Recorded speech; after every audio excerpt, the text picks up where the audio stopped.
You are looking at Olympian Field in Lawndale, California. Good evening.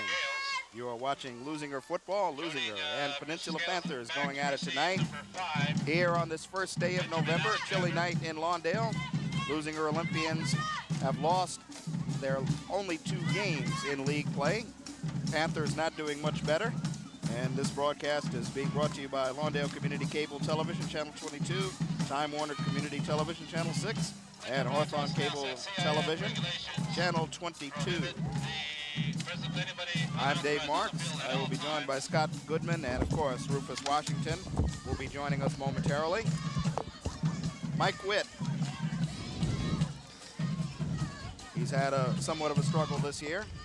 And the struggle somewhat reflected by the sparseness of the crowd here this evening. Not as much excitement at Leuzinger football as there has been in past years. Leuzinger, of course, basically the double wing T. They will run, and try to run you to death. But they've had problems in league play, losing at home big time to Inglewood and also losing to Beverly Hills. So the situation for them coming into this ball game with Peninsula is if they do not win this ball game here tonight, they will miss the postseason. That's basically the story. Because in order to have a chance at postseason, they would have to go at least 2-2. And with a game here tonight and a game coming up next week, their last regular season game, you get the picture. You know what they have to do. Peninsula Panthers, a little bit of a struggle this year. Peninsula missed the playoffs, going 3-6 last year, 2-5 in league. Looking to rebound this year, but have been having their problems. They lost to Santa Monica big time last week, despite the good efforts of Jared Mundy, the star running back. And he's able to carry the load. So we have a little bit of delay before we start the action here tonight. Either somebody forgot a chin strap or I don't know what could be going on. But as you can see, people are waiting. Somebody running across the field. Well, did they forget a tee? Did they... somebody going from one to maybe they forgot a program. I don't know. They don't have programs here at Olympian Field. But always on the program and on the beam, the original voice of Lawndale Community Cable Sports. Since 1987 and counting. A lot of us weren't around during that time. But he is here, and he is going to provide you with all the flavor, all the highlights, and all the action as he has done. Ladies and gentlemen, I give you the one and only Rufus Washington, hat and all. Dave, you're too kind, and we're I know. Hey, fans, how are you? Good to be here. As Dave said, we're in a momentary delay waiting for the start of the broadcast. One of the things we can see, it looks like the sideline markers weren't properly positioned, and now they are, Dave. There's a lot to talk about tonight. These two teams have a rich history, as you perhaps noted. However, both right now in a bit of a rebuilding process. We'll talk about that. Here's the kickoff. Olympians moving from east to west here. They get it out on the kickoff to the 26-yard line, where we'll start tonight's contest. A Bay League contest it is between the Leuzinger Olympians and the Panthers of Peninsula. Benjamin Alexander on that kickoff as they kick it away from Sean Scales. And tonight for the Leuzinger Olympians, they're going to be without Torrey Morgan, the junior. He's had that gimpy ankle all year, so he will sit out. He went out for the coin toss as one of the captains, along with Ty Mark Warren, the senior. Leuzinger, of course, featuring the running game. Here's the pitch back to Brandon Ford. Ford comes around the corner, crosses the 30, makes it a second and about 7. Well, starting tonight for Mike Witt, little change at tight end. They're going with Nathan Springer, the sophomore, and Ty Mark Warren at the tight end. At the right tight end, Daniel Navas on the line, Joel Hernandez, Falu Tuioni, Terrell Wilson, and Joe Guerin. And Eric Oliva is on the right side. We'll get the backs in a second. Once again, ball on the ground. This time the pitch is to Gerard Armstrong.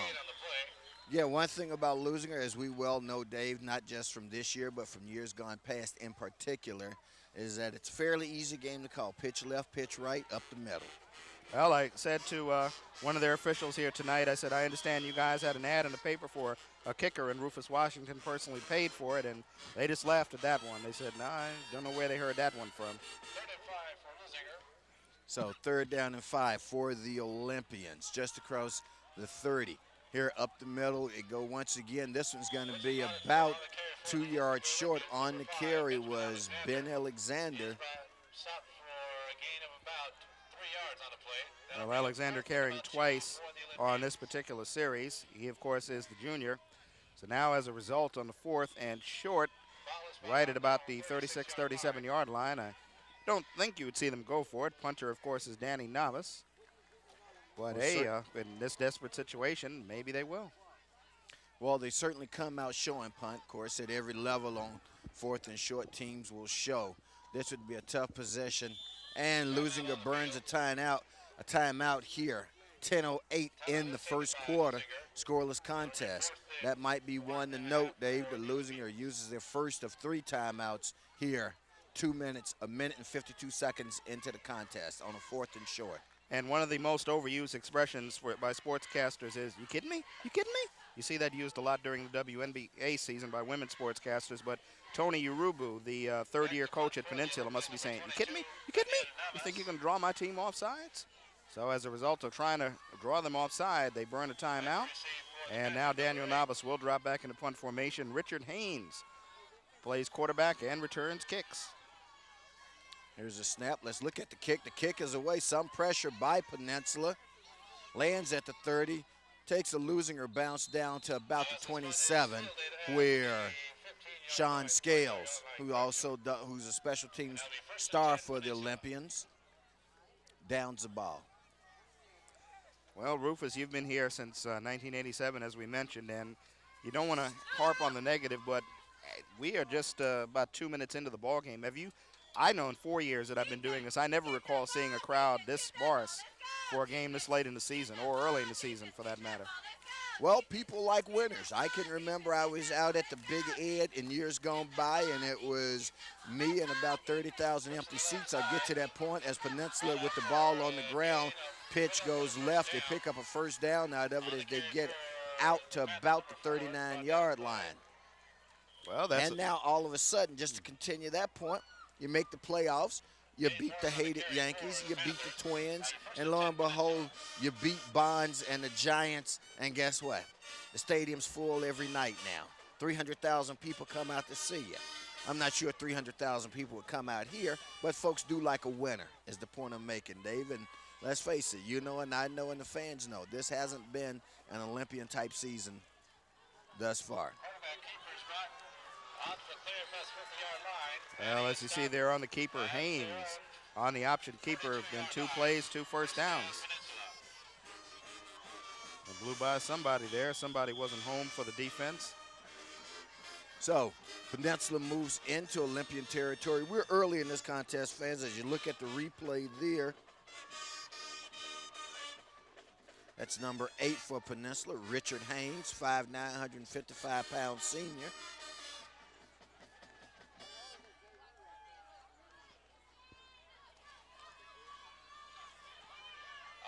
There's a pitch, and there's a fumble on the play. The Olympians may have it, and they do, is the indication from the stripes.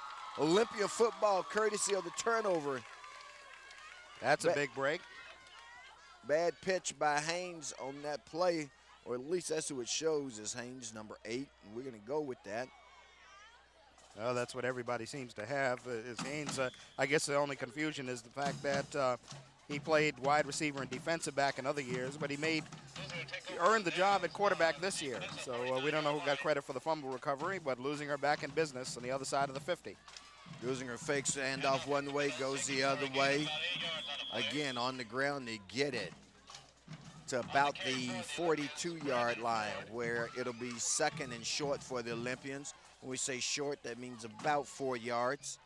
That'll bring up 2nd and about 4 yards to go. And this is one of those situations where the Leuzinger Olympians have to capitalize on that mistake in this ball game that they so desperately need here this evening. Once again, they keep it on the ground. This time, left side. He's wide open. He's down to 20, the 10, the 5. Touchdown for the Olympians, Ben Alexander. They're going to mark that as a 42-yard TD run. So Leuzinger gets the first POT, points off a turnover. Well, that might get some fans back in the building, or perhaps if they're in the neighborhood and hear some noise. Again, just nice blocking there. He's to the outside, and he's gone free. Excellent camera work by the crew at Lawndale's Community Cable Channel 22. As always, pleased to bring you these productions. Leuzinger keeping the ball on the ground as they go for the deuce, and they convert it. On the carry for the Olympians, Aaron McDaniel. And that's a big play because Rufus, we know in past weeks they've had some problems with those two-point conversions, and the way Peninsula looked, despite the fumble on that first drive, they might be down in the end zone quickly, so you need every point you can get as they lead 8-0 at the 8:13 mark. So, Leuzinger off to a good start tonight, Dave, trying to add another win to the win column for their program. That's what turnovers will do. Saw Peninsula on 2 big first downs. They had the momentum. And one bad pitch and a fumble recovery, and a couple of plays later, they're in the end zone, and now they're having to do some defense and get back on it. As Daniel Navas will kick it off for the Leuzinger Olympians. So Navis to kick off for the Olympians. Pretty decent kick taken at about the 20 by Peninsula. The return team, this is number 2 with the carry. He's got a host of blue jerseys behind him.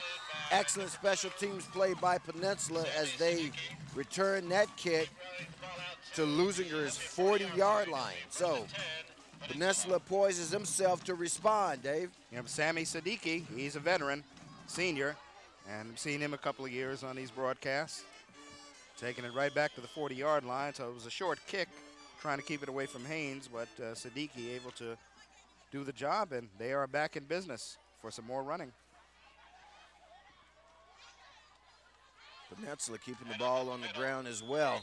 Peninsula attack from years gone by certainly included the air game. Tonight, thus far, we haven't seen a pass by either team. Well, their attack is going to be very similar to Leuzinger in that they do like to run. However, if they are going to throw, you could look to see them throw it to tight end Craig Stevens, the senior. He's a tight end and linebacker, 6'4", 235-pounder. And if they think that they can hit him, you will expect to see them go there. So it's a second down play for Peninsula, 2nd and long. Got a flag on the play, got a couple of flags on the play. Here's our first pass of the game, and it drops woefully short. That pass intended for number 40 of Peninsula. That's Cameron Manavian. And he tried to bounce that one up there, not going to get any place, and they'll get a procedure call. And the Olympians just might decline us, but talking to him now, talking to Ford, finding out what they want to do.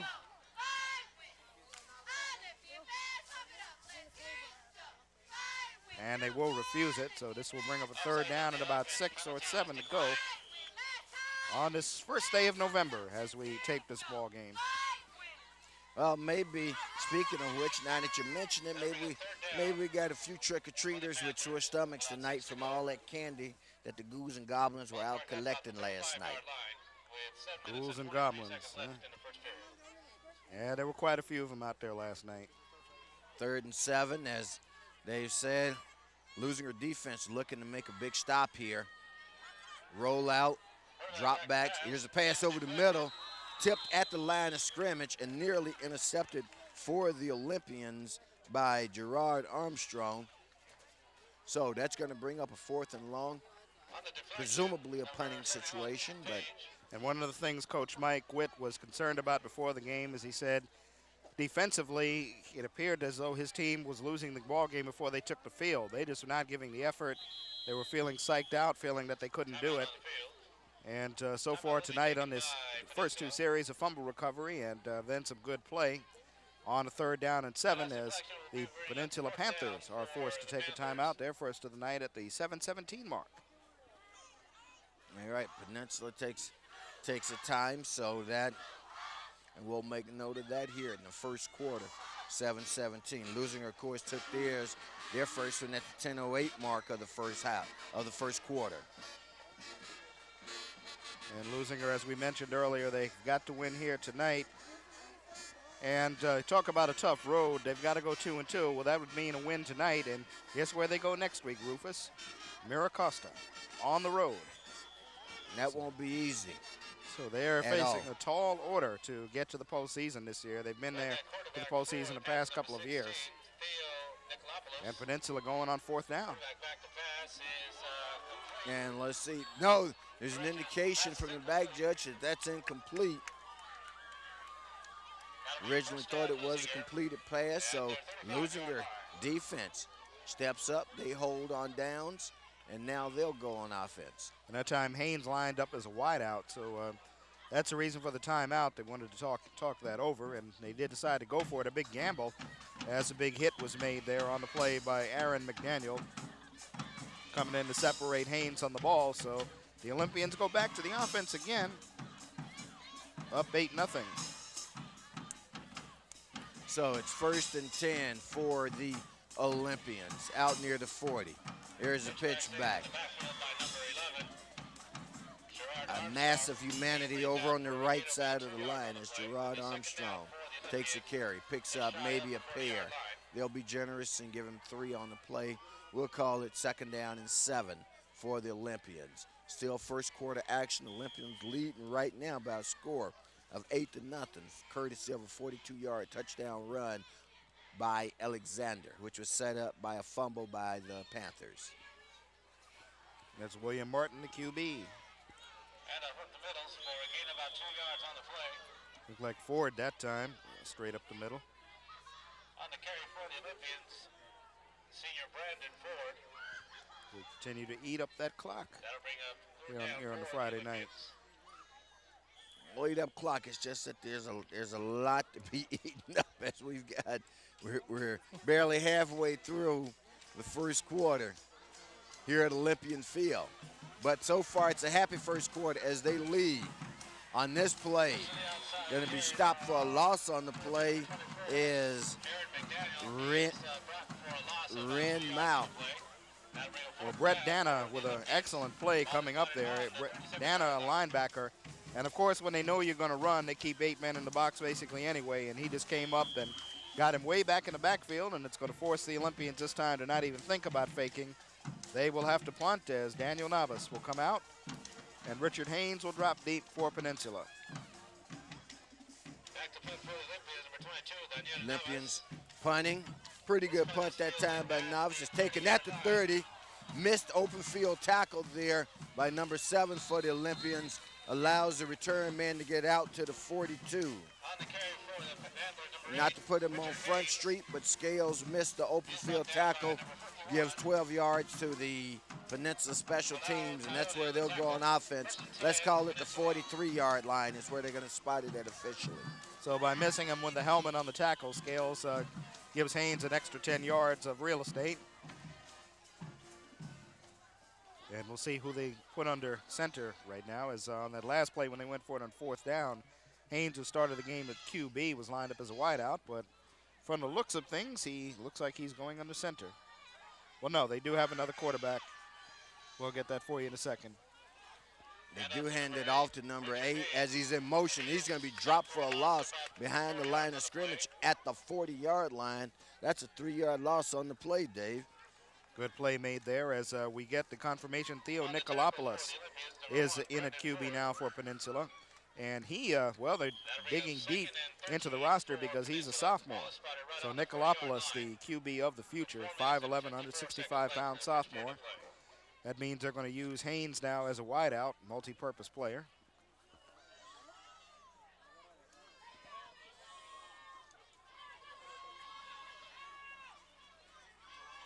Second and long, we got movement along the line.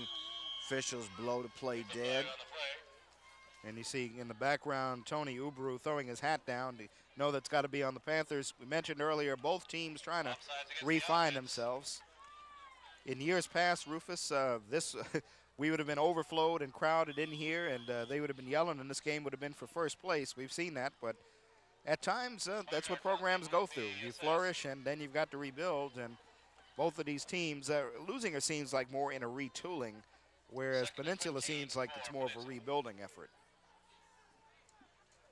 And we'll prevail upon you to provide us the distinction at the next break. Another loss on the play. Dane Mork hit in the backfield. Well, the distinction is basically this. Rebuilding is when you're basically scrapping everything. You're just totally starting from scratch. Peninsula Panthers do not have a tradition the way Leuzinger does of run, the double wing T. So not only do they have to rebuild, they have to refine an identity. Leuzinger Olympians, they know what they're going to do no matter who's there. You're not going to see a passing offense. You're not going to see a West Coast offense, NFL-type offense. So it's just a matter of retooling, sticking new players in. That pass knocked down. Looks like it was number 22 for the Olympians, Daniel Navas, who was able to get in there and knock it down. So it's going to make it a 4th and a whole lot for Peninsula. Ball's back at the 30. They need to get into Leuzinger territory at the Leuzinger 47 to pick up the first down.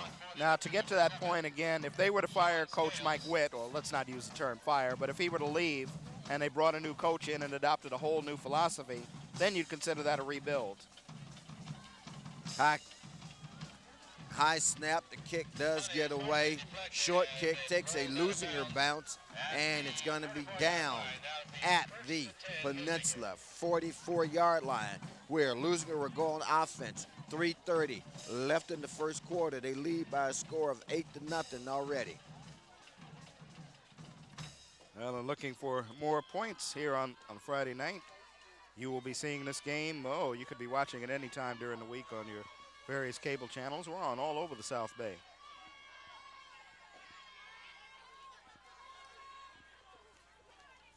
First and 10 here for the Olympians. A little razzle-dazzle on the play. Doesn't fool Peninsula. They pick up maybe a yard and a half on it. And big number 77, Mike Duran in there. Sammy Siddiqui also in. So the defensive backs coming up, again, not fooled. And this one of those situations, again, where you know they're going to run. Everybody's up in the box. Second and about 8 for the Olympians. Can the Leuzinger Olympians force their will? Once again, Olympians with the pitch back. This time they do break the line of scrimmage, get down inside the 35. Close to a first down. Looks like they're going to be about a yard short. And that's McDaniel on the carry. So that time they somewhat force their will. Double wing T, bring them about a yard short. All those dark jerseys in there saying, "Get out my way, get out my way." So back to live action. Olympians send the man in motion. Inside handoff to number 11, Gerard Armstrong. And should be enough for the first down. Well, it would be if not for that fumble. So that could be a break going the other way here at the 2:20 mark of the first quarter. He dived, Rufus, as you said, he did have the first down, but I guess he was not down before the ball came out. So Peninsula gets the ball at the 2:20 mark. Leuzinger capitalized on their turnover. Let's see how the Panthers do on the return favor. On the option, they get it to the outside and pick up about 8 yards on it. On the carry was Dane Mork. And they put Haynes back at QB again, so again a switch up. And it appears that when they want to go to more of a traditional passing attack, they use Theo Nicolopoulos, and when they want to do the options and do a little more running, they go to Haynes. Now, I'm wondering why we haven't seen Jordan Mundy as of yet. So it's a second and about 3 for Peninsula. Once again, keeping it on the ground. Running back bounces off the line of scrimmage, gets out near midfield. Once again, that's Mort. Haynes, as we mentioned, back under center at quarterback. And they've got the first down on 2 good carries, so turnovers like that, momentum builders. Some of the things that Leuzinger Olympians in past years not known to have fumbleitis. But this, of course, a little bit of a different year.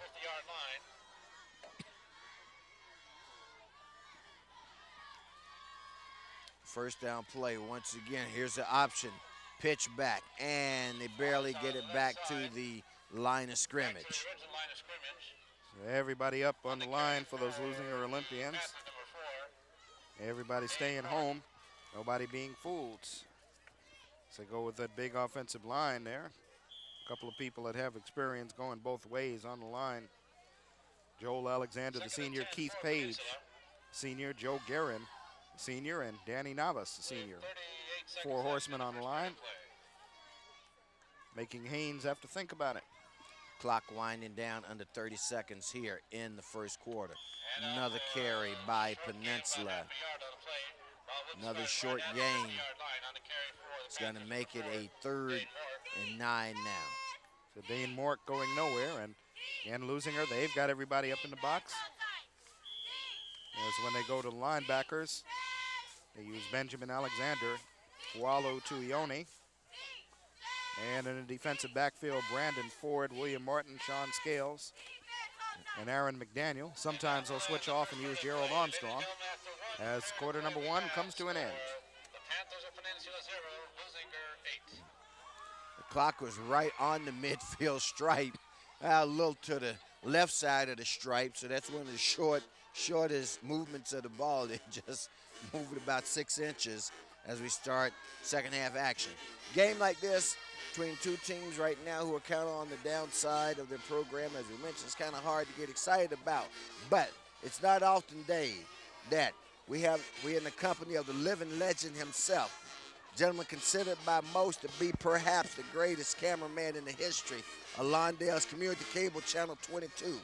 After going to seek fame and fortune with some of the bigger stations, I guess it didn't work out that way, so now he's crawled back here to Channel 22 to rejoin our broadcast, none other than Jose Bravo. And Mr. Bravo has on an LA Dodger hat with Cardinal colors, St. Louis Cardinal colors. Figure that one out. Losers. That's all I know to say. But, no, that looks more like red. That's angel red, right? That has nothing to do with the Cardinals. See, I told you. Pass is incomplete.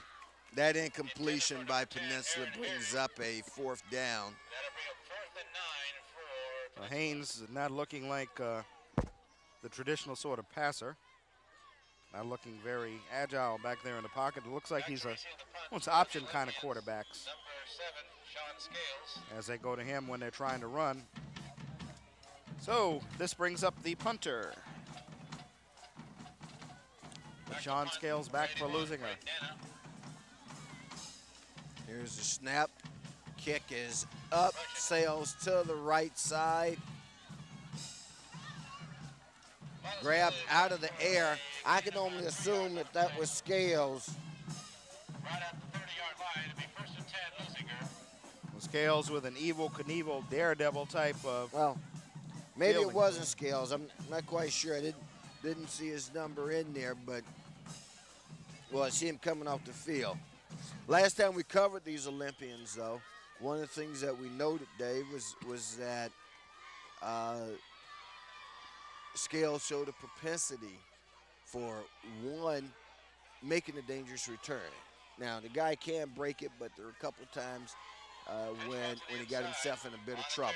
Leuzinger keeping the ball on the ground here as they go left side. They pick up maybe 2 or 3 on the carry. Aaron McDaniel on the inside carry. They get about 1 on the plate. Peninsula from Palos Verdes area. Rancho Palos Verdes. Leuzinger from the city of Lawndale.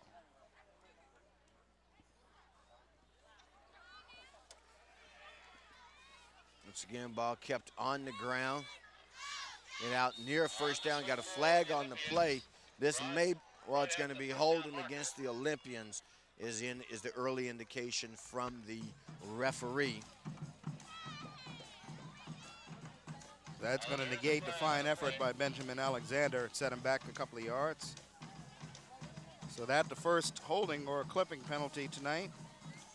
The band will show up nevertheless. They like to get out here and play. Penalty will be against the Olympians. Holding on the offense. And one of the things that referees tell players before the game, and actually they do a lot of this before the season, they see if you can see another player's jersey number, don't block him. Shot of the Leuzinger cheer squad trying to get this crowd pumped up. Once again, strung out to the right, turning the corner. Number 11 for the Olympians, Gerard Armstrong. And Rufus, what made that play go? I don't know if we can see it again, but William Martin put an excellent block on Haynes there. And Haynes is in there. Haynes is ready to drop him for a loss. But William Martin came up and threw quite a good block on him, and that was able to spring him down. Yeah, I think we'll see the block right here. Haynes, number 8, coming in, and there's number 2, Martin. Martin and Ford get on that, and that's an excellent block. Didn't hit him in the back, and that gets him down the sideline. That's what you call teamwork. There's a pitch back this time to Ford. Ford's going to be stopped after a short gain on the play. That was a third down play. May even knocked him back. Well, they're going to call it a loss of 2. Looks more like maybe loss of 1 on the play. Cameron Manavian in there on the stop, so that time, good teamwork by the Peninsula Panthers. After they had the nice play on the block to spring him, to get him close to a first down, they lose yards. And this brings out Danny Navas, who's had to work quite a bit tonight. Got a flag on the play, not quite sure what happened, but Leuzinger seems to think that it's against Peninsula. If it is, it'd be enough for a first down. A little hokey pokey there. You see the officiating crew there. Apparently the Leuzinger special teams heard something to their liking. And I think they're going to get a first down. You saw Sean Scales clapping, but of course they'll confer. Well, you can't go with the first thing you hear always. I mean, they're still there talking, and you've got another official who may be arguing a counterpoint. Well, the PA system here says it's going against Peninsula. We'll see if they're right. Hey, those 4 guys you see right there on your screen are the only votes that count. And haven't you done that for basketball, I think? I've done it for basketball. In fact, sent in my registration. Looking forward to another good season in the Stripes. Now we see the referee indicating personal foul against Peninsula. That'll mean an automatic first down, and they should pick up 15 on the play. 5. There's 10. And there's the 15. No indication as to the nature of the personal foul. Something that occurred in the pile.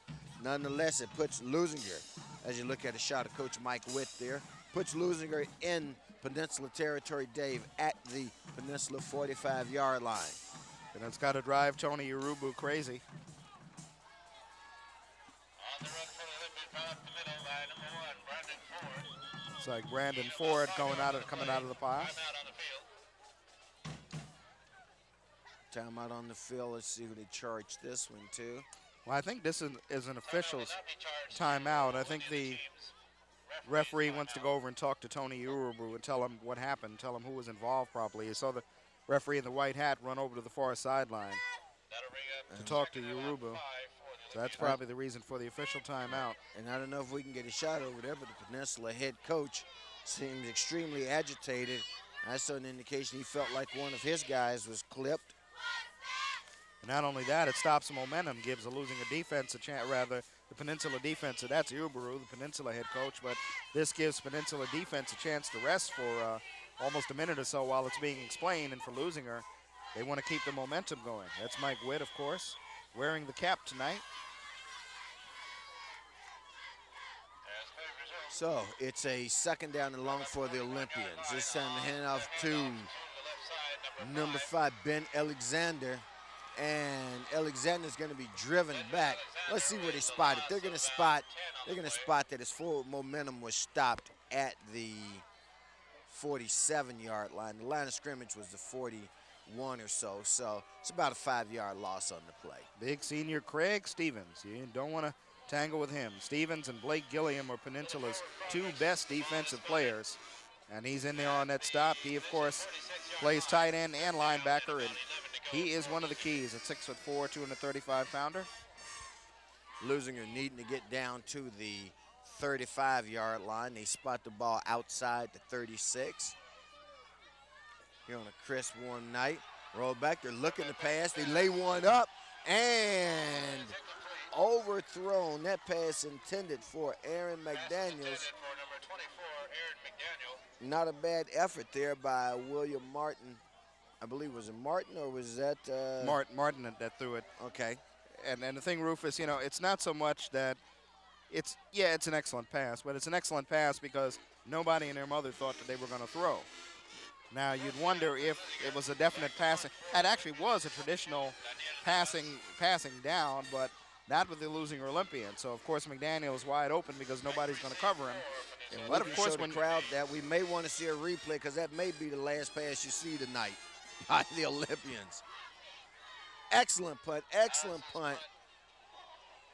This one's going to sail into the end zone, touchback. That's number 22, Daniel Navis with the punt. And I'm sure the assistant coaches, Jamal Desmuke and Rod Cotton and Keith Miller, they're going to like the effort as far as the height on that punt, but they're not going to like the fact that the coverage team didn't get down there and keep that one from getting out of the end zone. So with 8:22 left in the first half, Peninsula takes over at their own 20-yard line, where it'll be 1st and 10 for the Panthers. Right now, they trail by a margin of 8-0.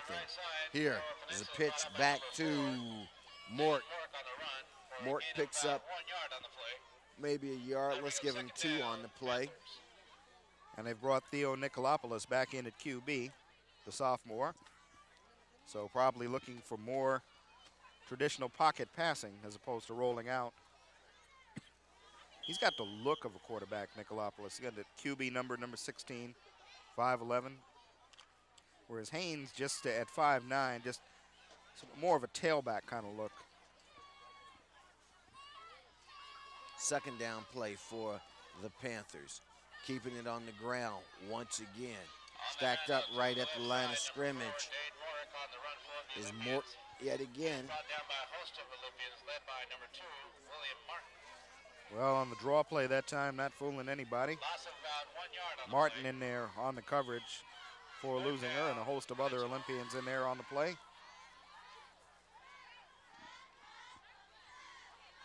Well, the Olympians have played some good defense here tonight thus far at the 7:10 mark of the second quarter.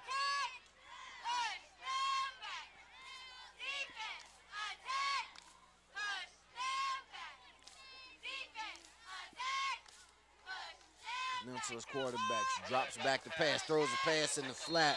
They're going to rule that as an incomplete. Defense thought maybe it was a fumble. Never had possession. Probably better that it was incomplete because it wasn't going anywhere. It was going to be popped, and they would have lost bigger yardage. But still, they're going to have to punt from deep in their own territory and need to get one out of there. Back to receive the punt for Leuzinger, number 7, junior Sean Scales. As we'll see if it was a forward pass. Now, where the blockers were going to come from, I don't know. As Gerald Armstrong got in there. Looks like Scales back to receive for the Olympians. It is at midfield. And this time wisely moves away from it as Leuzinger will take possession at their own 49-yard line. 6:44 left in the first half. Low-scoring contest so far, but at least the Olympians holding on to the lead at 8-0 on Lawndale's Community Cable Channel 22. And did you know that before the season, the Torrance Daily Breeze that covers most of the teams in the South Bay listed this as a game to watch? Well, I spoke to one of the writers there at the paper the other day, and he emphasized, yes, we said that in the preseason, but they make a disclaimer now. But so far it has been turned out to be a fairly entertaining game. And up at the middle, carried by number 5, Benjamin Alexander. Alexander with the carry for the Olympians. We talk so much about how Leuzinger through the years has had the running attack. They've also had some good linebackers at the school through the years, some very good ones. And for as well as they run, they've played some good defense. And they're showing some of it tonight. Absolutely. So it's a 2nd down and 9 for the Olympians. Here's a pitch back to Ford. Ford is met just as he crosses the line of scrimmage. So he picked up about 2 on it. It's going to make it a 3rd and 7. Long 6, let's call it, for the Olympians. And for the benefit of any Peninsula Panther fan, you've got to definitely be pleased with the play of the defense so far. I mean, they are swarming. They're getting to the ball. They're playing with a lot of spirit. And in their rebuilding effort or rebounding effort, as they hope to get back to the plateau that they were on a couple of years ago, it's got to start with the defense. They're showing some good D tonight. Now that they moved the sticks, actually makes it about a 3rd and 4 for the Olympians. Here's a rollout, quarterback keeper as he turns it up. He's going to be stopped short of the 1st down. That's Martin with the carry. I suspect you'll see the Olympians maybe go for it here on 4th and short, Dave. They're inside Peninsula territory at the Peninsula 43. Need to get down to the 41 to keep the drive alive.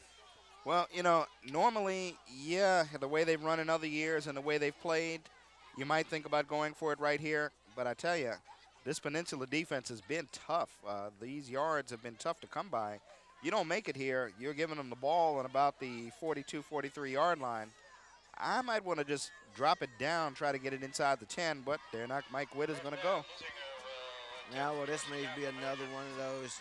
Well, they keep it on the ground. Ford picks up the 1st down as he crosses the 40, gets down to the 39-yard line.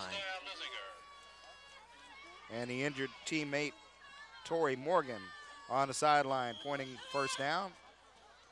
Number 4 on the sideline, out of the shoulder pads tonight. He's had that bad ankle. So that's the best way to take care of it. You keep the clock moving with 4:20 to go 2nd quarter, and you keep the drive alive on the 39-yard line. Approaching 4 minutes left in the 1st half. This time Alexander with the carry as he tries to go around the left side of the line. Nothing doing there. Stacked up right at the line of scrimmage will make it a 2nd down and 10. Brent Dana up in there again with another big tackle. The Peninsula Panthers are, if nothing else, making them use all 3 or 4 downs to be successful. You take away that long touchdown run, and everything else has been very short and hard fought, as they actually lost about a yard or so in that last play. Now, this play is going to be stacked up at the line of scrimmage. Blake Gilman again. I tell you, those linebackers have come to play here tonight. Well, Peninsula has always been a well-coached program. And again, Leuzinger, because of the type of offense that they run, fairly easy to scout. They do present some challenges. I mean, they're easy to scout because you know they're going to run the ball. That doesn't mean that they're easy to defend. However, because of the fact that they feature 3, 4, maybe sometimes 5 backs in the offense, as the Olympians take a timeout here with 3 minutes left in the 1st half. Their 2nd timeout of the 1st half. And the timeout is probably because they're faced with that 3rd down situation. Last time, the 3rd down and long, they went for the pass and didn't get it. So this time, I guess, in the 3rd down situation, do they want to risk doing that again? Well, now that Peninsula knows, they've seen that in the playbook, they know that it's something they've got to possibly think about. And so does the Leuzinger offense. Saw them go for it on 4th down. So with 3 minutes to go, this is a big key. They've got 1 timeout left. Peninsula has 2. But Peninsula gets the ball to start the 2nd half, so a lot of things can happen.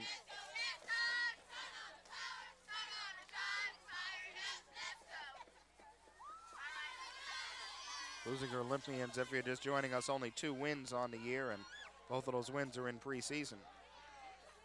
But they need a league win. They need to win their next 2 to possibly make the playoffs. Pass, here's a pass out in the flat, and that needs to get out of bounds. Picked up, they're going to call that a lateral. Boy, and I thought it was, and number 8 for Peninsula picks it up. We're going to see if we get a touchdown indication here. And that's the indication that we get. Richard Haynes makes a smart play. That was a backwards pass, which means it's live, Dave. Well, how a game can turn in a matter of 14 seconds. Tony Urubu, the beneficiary of an interesting play, to say the least, on the part of the Leuzinger Olympians. Now they're going to go for the two-point conversion to try to tie it up, and you know we're going to have to see that one again on the replay. But as they come to the line, Peninsula will have to take their second time out because they know this. They're going to figure out, do they want to go for one or two? I'd figure they'd want to go for two and try to tie the score up, and this is important. But, man, what a momentum shift. Now, this would be interesting. We know they do not pass the ball a lot, and we said the last time if they do pass and it's expected, what would happen? Last time they passed, it worked because nobody in the world expected it. Okay, he stands there, and looks like it was maybe tipped. Maybe the ball got tipped there, and they call that a lateral, and Haynes, Johnny on the spot, didn't hear a whistle. There you see Coach Witt saying, go after it, it's live. And Brandon Ford tries to get down there. Not in time. I'm thinking Craig Stevens. Well, that's a mental mistake, David. In terms of by the Olympians, you got to call it for what it is. The Olympians had a player in the vicinity. Maybe we'll get one more look at that before we come back to live action. Because I think it's Craig Stevens that might have tipped that ball. Martin looked like he was a little indecisive. He dropped back in the pocket, then stepped up. But right now the important point after touchdown with Haynes will be the quarterback. So a big two-point attempt. The ball is fumbled. It's on the ground. I think the Olympians are going to be able to defend this one. And that's the indication that it's no good by the referee. So, well, Leuzinger giveth and Leuzinger taketh away. We're going to take a look at the touchdown again. And we'll see if Stevens might have tipped this. Okay, he's got time. Now steps up. And, yeah, is it number 82 or 80? If it's 88, that's Stevens, and they did call it a lateral. And as you see, Haynes picks it up. And what you see there again is Ford not being entirely knowledgeable of the rule. Haynes, on the other hand, being knowledgeable, recognizing that it was for lack of a better word, and I may not be saying it properly, but it was a backwards pass or a lateral, well, not a forward lateral, backward lateral, which of course is alive. And, of course, they don't get the two-point conversion, which is somewhat of a break for Leuzinger, as they fumbled on the keeper attempt. Number 7, Sean Scales takes the kickoff just outside the 10. Scales still alive, gets it out to the 30. Good return by Sean Scales. 25 yards on the So both teams at one timeout apiece, 2:39 to go in the half. And big turnovers leading to both scores for both teams. 8-6 in favor of Peninsula. That two-point conversion, the margin of difference right now. So we'll see if this will fire up either one of the teams, see what kind of effect it has on them. And in case you're wondering how to score that, you score that because, as Dave said, it was a lateral. You score it as a fumble. Here's Alexander going around left side. Picks up a few yards on the play. Well, they try the sweep to the left side that time, not much doing. Up the middle hasn't gone too well. And you see Joe Guerin, the senior, with his hands on his hips there, number 50. Of course, these players play two ways, so fatigue becomes a factor on the officials' timeout.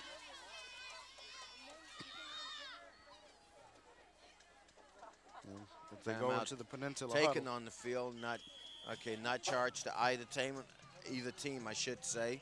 An officials' timeout.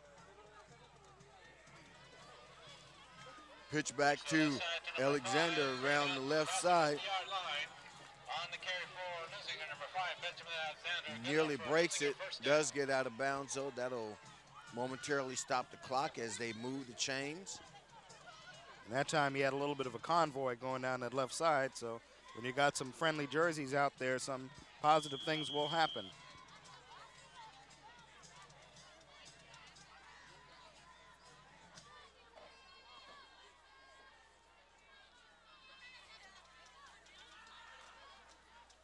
Olympians keeping the ball on the ground. Little or no success right now. Well, that time Eric Lorig said, "Not in my house." A big defensive end, 6'3", 200-pounder. Lorig, one of those players of the future. He's a sophomore. So we've seen just about everybody in the Panther defense make a contribution at some point at the 132 mark of the first half. Second down play for the Olympians, 2nd and 11. They're at their own 44. They need to get to the Peninsula 43. Once again, the ground game stacked up. And there he is again, number 82, Lorig. Also John Swift in there, Swift and Lorig. And just for good measure, lurking around there, Craig Stevens. So the Olympians going backwards at the 1-minute mark. And if nothing else, they would want to come out of the half with the lead. And you might think Peninsula, if they stop them here, is going to take a timeout on the 3rd and 11. Crazy folks in the stands, as you see tonight. Under a minute here in the first half. Dropping back the pass, lays it up downfield, incomplete. That pass intended for Aaron McDaniel. That'll bring a first down for Leuzinger. Well, he didn't take a very deep drop that time, just kind of flicked it to look like flicked it off the fingers that time. And you can see, obviously, in practice, not something they work on a lot, but what that does, Rufus, now Peninsula doesn't have to take the timeout. 38 seconds to go. They will get the ball and have at least one timeout, as Danny Novice will have to punt, and they'll be looking for a return from Haynes. Punting pretty decently all night. Gets this one away, a big booming kick by Novice. And let's see, can they down this? No, once again, Novice gets it into the end zone. They'll bring it out to the 20. You got to be impressed, though, with Danny Novice's punting. Yeah, he's had a lot of practice tonight, and Auton Wilson has had a lot of practice running down there under it, but what that does is it kills 10 seconds off the clock. They've got 28 seconds to go, and Leuzinger Olympians are asked to stop the Peninsula Panthers, keep them out of the end zone here at the end of the half. Peninsula will have one timeout, and I imagine, as you see number 16 there, Theo Nicolopoulos, they will want to go to him, the more traditional passer, in this sort of situation. Well, there are 28 seconds left. We've got ourselves an 8-6 ball game on Lawndale Community Cable Channel 22. Now, this is a situation where you may see Craig Stevens go to work as a tight end, as he is a big target. Well, they're dropping back the pass, the show pass. It's over the middle, intercepted by Scales. Scales has a chance to go all the way, dives for it. Well, he went out of bounds. They're going to mark him out of bounds back up at about the 5-yard line. That was Scales with the interception. 17 seconds left, and Dave Leuzinger now with a chance to put points on the board. Gee, does that change the complexion of things? And you know Tony Urubu has got to be churning inside. And, oh, boy, I would not want to be in the Peninsula locker room at the half. They get a decent rush coming in, as you see, big number 57 there. Joel Hernandez with a push out, and this is just underthrown. Scales playing center field, free safety, and he gets a nice run back on it. So with 17 seconds to go, they've got chance of points. Leuzinger with the timeout left, and I think they'll probably use it here, and they do. Now, this raises an interesting predicament for a Russian team, Dave. You got 11 seconds left. Downs is and a team without issue. a kicker, too. Right, downs is not an issue. It's second down, so you got 3 downs, but you only got 11 seconds. One more running play if you're not successful. As you can see the scoreboard clock there, 11 seconds left here in the first half. Leuzinger with possession. Leuzinger down by the sideline marker over there. Looks like they've got about a yard to go. But you can almost bet money if they don't make it on this play. I'm not sure they can get everybody up to the line of scrimmage and get the ball spiked in order to stop the clock. So they're going to have to throw, no doubt about it. Quick drop, little fade pattern. They've got a time. They've got a chance to get off 2 plays, but, you know, again, we always harp on that fact, not having a kicker. They can't, you know, this is an easy chip shot. I mean, just blow it up there for 3 points in any other situation, but that means they're going to have to go for it 3 times. They're going to have to take 3 pokes into the end zone and hope that they get it. And as you mentioned, they can't run pretty much unless they're going to gamble. Well, they line up in the center. They seem to indicate they're going to run it. Here's the pitch back and scored a touchdown. So with 6 seconds left. Looks like that was Brendan Ford on the carry. That touchdown set up, of course, by Sean Scales with the INT that took it down to the 5-yard line. So the Olympians with 6 on the clock, 1-yard run there by Ford. And you got to tip your cap to Mike Witt. He didn't go by the by the book, so to speak, as they say in baseball. Big 2-point conversion coming here. Once again, they turn it up and they pick up the 2-point conversion as that's Aaron McDaniel. A flag on the play, they're saying against the Olympians. Let's wait for the official indication from the referee.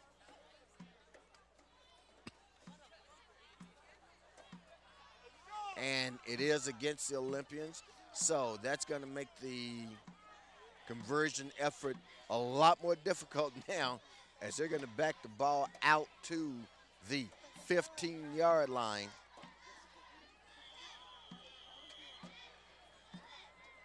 So that kind of changes the complexion of things. As you take away this 2-point conversion, and Peninsula just needs a touchdown and a 2 to tie. But this all set up, of course, on that the rush by Joel Hernandez and the underthrown pass that was intercepted by Sean Scales, and 2 plays later, they are in the end zone, so now they've got to do it from 15 yards out for the 2-point conversion. Well, let's see what they call this. They send the man in motion. They do drop back the pass. There's a pass in the flat. Whoa, that was his best pass of the night. That pass intended for Alexander. No shame on that effort. And Sammy Siddiqui breaking that one up. So it keeps it within a 6-point touchdown and 2-point conversion range for Peninsula with 5 seconds to go. But you know Tony Urubu cannot be happy with what transpired giving up those points on the interception. Well, you know, that was a coaching call, though. I mean, they decided and it's to the right get call. greedy. You've got to. It's not even getting greedy. You've got to take a shot down the field. You got to time out. Oh, you're deep in your own territory, though. There's, 17 seconds left in the half. You take a knee, you get that over, you go in. Yeah, Rufus has got the old Washington Redskin take the knee down. No guts. Well, as you can see, they had guts, but they didn't get any glory. Leuzinger is the team that ended up with the glory as they scored a touchdown off of Scales' interception that put it at the 5. Ford took it in.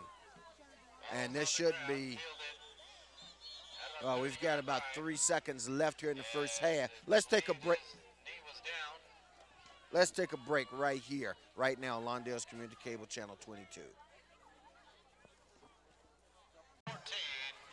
And we're back. As you see, the teams leave the field. We only missed 1 play, but we do have it on replay. Peninsula attempted a running play, absolutely no gain on the play. Leuzinger defense stiffened.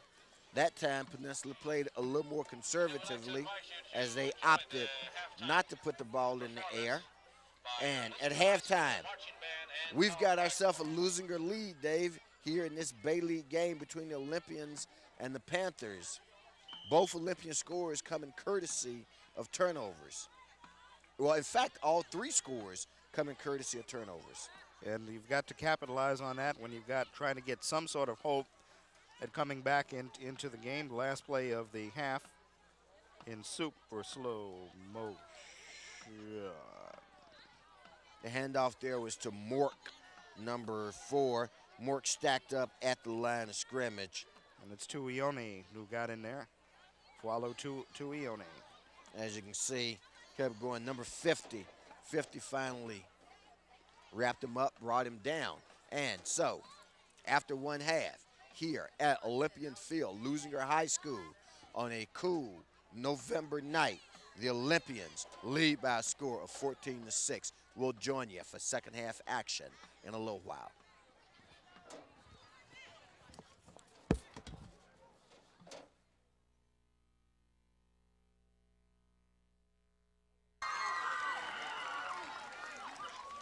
Hello, fans. We're back and welcome. Second half action will start momentarily. While we've got a break in the action, Let's go down sideline to Scott Gutman for a first half recap.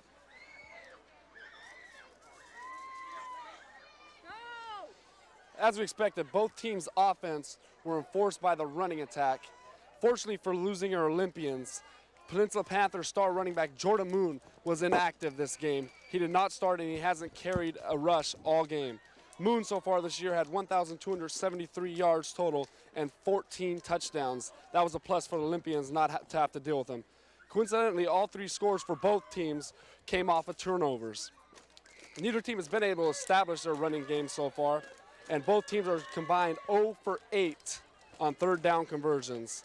Look for continued pounded out style of football in the second half, and this game could come down to which team wins on the plus-minus ratio for turnovers. I'm going to send it back up to Rufus and Dave. Well, thanks a lot, Scott, for that, letting us know what happened to Jordan Moon. We were wondering. You are right. Losing Olympians catching a little bit of a break and not having to deal with him. He has been the star featured back for this Peninsula Panthers team throughout the year. But it's a tough game nevertheless. Both teams playing very good defensively and turnovers playing a factor. Well, you're right, Dave. And as always, Scott Gutman, the best sideline reporter in the game today at the interscholastic level. Scott, an up-and-coming star, as we've mentioned to you before, folks. Get a good look at this guy. One day you'll be asking for his autograph. He's our own young Joe Buck. That's an interesting analogy. So Leuzinger will kick off here, start second half.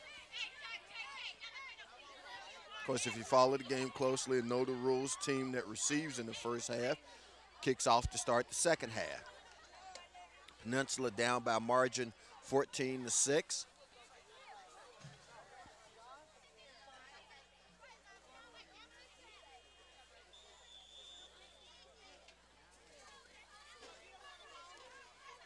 And Danny Novice with a kick.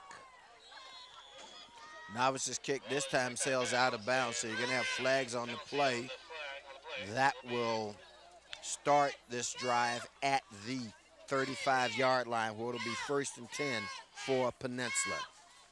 Well, the defense came up big in spots of both teams in the first half, and the Peninsula offense in the first half, a combination of two different quarterbacks. When they wanted to go to the more traditional pass, they went to Theo Nicolopoulos. And when they wanted to do the sort of option running, they went to Richard Haynes. And looks like they're going to start out the second half with Haynes in there, the smaller QB. Well, as they stack them up. One time, Dane Mork. On the carry for the Panthers, number 14, Mork. So he gets not much. If you wonder why you're not hearing much of Rufus in the early, should I tell him why? Rufus is eating a hot dog. Rufus is hungry. You got to feed the staff. However, and he bought it from the Leuzinger Olympian. I guess they still Your grill snack over bar. there. Yeah? You see that smoke going across your screen? It's because they grill for most of the first half. It's by way of supporting the Leuzinger Olympian effort. On the keeper, and he gained maybe a yard on the play. Peninsula has the ball in their own territory at their 38-yard line. They need to get out to the 45, just across the 45 actually, for the first down. And as you talk about hot dogs tonight and what they do and grilling here in the football, well, look at it this way. At least we weren't taken off the air. We do baseball games here in the springtime over at the field right next to this football field. And we always set up in the stands on the first baseline. And right in the middle of the game, they come with barbecuing, and they hook it up into an outlet that always takes us off the air. They've done that the last 2 years. So thankfully, they're using a different circuit tonight. 3rd and long, pursuit by the Olympians. Quarterback escapes her. He's going to pick up the first down as he crosses into losing territory, runs up the back of one of his own men, and finally brought down at the Leuzinger 40-yard line. Well, of course, that's what you get when you use Haynes in there at the QB. Haynes, of course, been trying to do that all night, and they had the big fumble in the first half that led to the first Leuzinger touchdown. So that time they worked the option to perfection, the longest run of the night for them. And they've got the big first down, approaching 10 minutes to go third quarter. Trying to tie this ball game up. So Peninsula taking the opening drive right now. This drive started at their 35-yard line. So that's side number 4. Once again, another big gain on the ground. Inbound for a gain of Dane Mork again on the carry, and when you've got to respect that option ability of the QB, Richard Haynes, that makes Mork all the more effective. As you see here on the replay, Mork goes to the left side, picking up room before he's wrapped up by number 2 for the Olympians. Fualo Tuione got blocked effectively that time, or just missed getting there. This time they come to the right side. The Olympians stop this one after a very short game. One of the points I want to make, Dave, as we move into the second half and as this game goes along, if you look at the sideline, Leuzinger has a very, very short bench, so to speak. I mean, there are only about 22, 23 guys who dress out on this squad. And quite frankly, your key players are playing virtually 48 minutes. And they're this way every year. And they've managed to get some good things out of that squad in some years, past years. So it's a second and long once again. This time a rollout quarterback keeper. Nice stop on the play by the Olympian defense. Guys in there, 50 and 51. That's Joe Guerin That's and Fualo Guerin Tuione. and Teone. Well, they're up there on that line being asked to come up big. And that's what they've been doing for most of this ball game.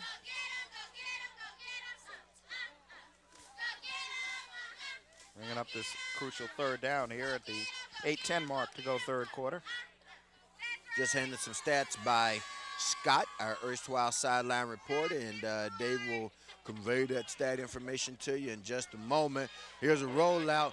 Oh, it slips out of the grasp of number 51. I tell you, this number 8 is a shifty little quarterback. Again, that's Haynes. Got out of the grasp of Teone, who could have dropped him for a huge loss. Instead, he turns it into a very good gain as he gets down near the first down marker. Looks like it's going to be about 2 yards short. And it certainly changes the whole complexion of the drive because now they go for it, whereas they would have been forced to punt from almost midfield or about the 40-yard line if Tuione's able to make that hit. Well, they're setting up as if though they're going to try the field goal. I personally don't think for a moment that they're going to try it from here. This will be a 45-yarder or 44-yarder. Kick is down, it's up, and it's no good. Had the distance sail wide right. 2 words folks in Seminole country hate to hear together in the same sentence, wide and right. Except this year, if you're a Florida State fan, that kick against Miami was wide left. Anytime they hear the word wide, they start to get nervous. Well, Jordan Kay, at least he got a lot of leg that time, but not able to get it where he needed it to go. So, and proved me wrong. I didn't think that they'd try from there. Folks, that was a 45-yard effort. Leuzinger, however, now with the ball. This is Ford. Ford carrying the ball just a little bit loosely. Doesn't get it knocked loose, however. Exposing the ball to the defender. He gets it out. Well, they're going to say picked up a first down as he crossed the 30-yard line. We've got 7:35 and the clock rolling left here in the third quarter. Leuzinger right now holding on to a 14-6 lead. And Ford had 23 yards in the first half, so he adds to that total. Alexander, leading rusher, with 67 at the half. Alexander with the carry again, picks up about 3 on this play. Oh, now that Scott has given us this nice halftime stats, now we can kind of keep tallying. So the 3 yards, that gives him now 70. So why don't we just keep a little running tally here, just like we do in baseball, a little scorecard action. 2nd and 5 for Leuzinger. The Leuzinger QB, for those of you Losing who at care, the is William Martin. 35-yard line, needing to get to the 40. This pitch back to Armstrong doesn't get him the necessary yardage, so it's going to make it a 3rd and 5. They're going to say he was stopped for no gain on the play. Well, let's take a look at the statistics. Scott noted, Scott Goodman, that not a single pass has been completed. That's fairly No obvious. surprise there. That's for either team. Although the closest conversion was on the extra point attempt. And that pass knocked away at the last second by the Peninsula defender.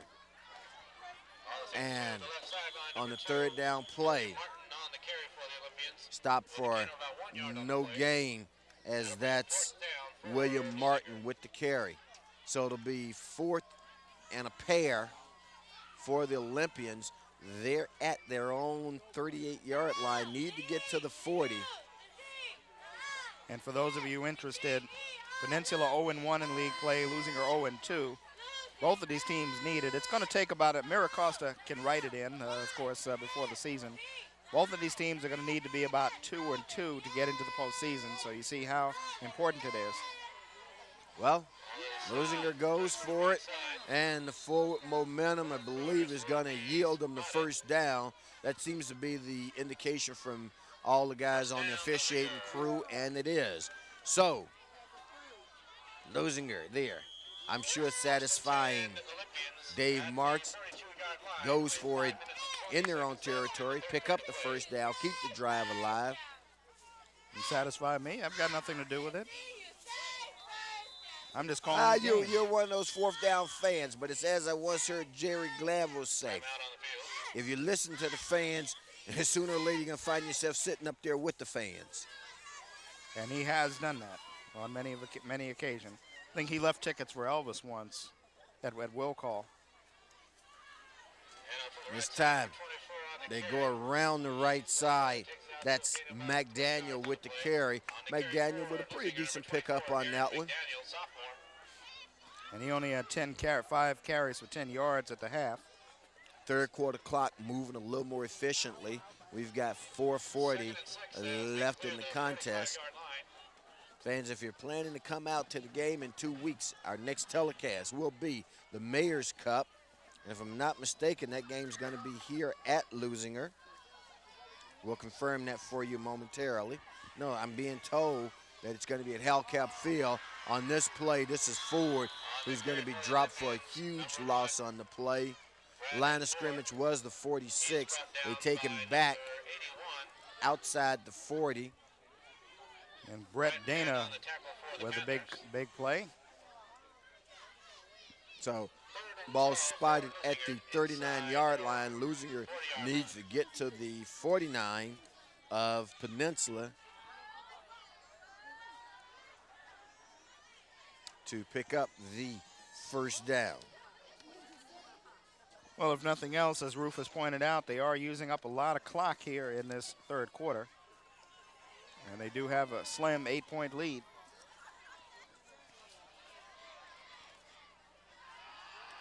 Third down play. They roll right. Keeps it. Very short gain on the play that time for Martin.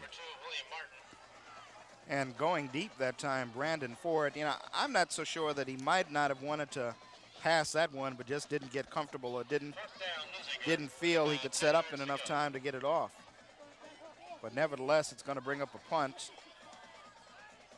And they will drop Richard Haynes back at his own 25. Daniel Navas will stand right at about the 30. As he's been out there quite a few times tonight to punt. Navas gets the kick away. Navas has gotten away some pretty decent punts tonight. This one's going to go out of bounds near the 30-yard line. They're going to say the 33 is where Peninsula would take over on downs. Clock stops on the change of possession at the 2:49 mark here of the 3rd quarter. Our score, Leuzinger 14, the Panthers of Peninsula 6 here on Lawndale's Community Cable Channel 22. This broadcast, as with all others, brought to you as a cooperative venture, Lawndale's Community Cable Channel 22, Hawthorne's Community Cable Channel 22, and our corporate partners at Time Warner.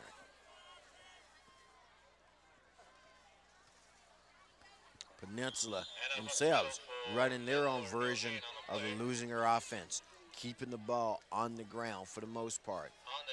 And they go to Richard Haynes again. Of course, right at the end of the half, Theo Nicolopoulos throwing the interception that led to the last Leuzinger score, which made it 14 to 6. A 2-point conversion they hit on, but that got negated by a holding penalty, and they weren't successful from 15 yards out.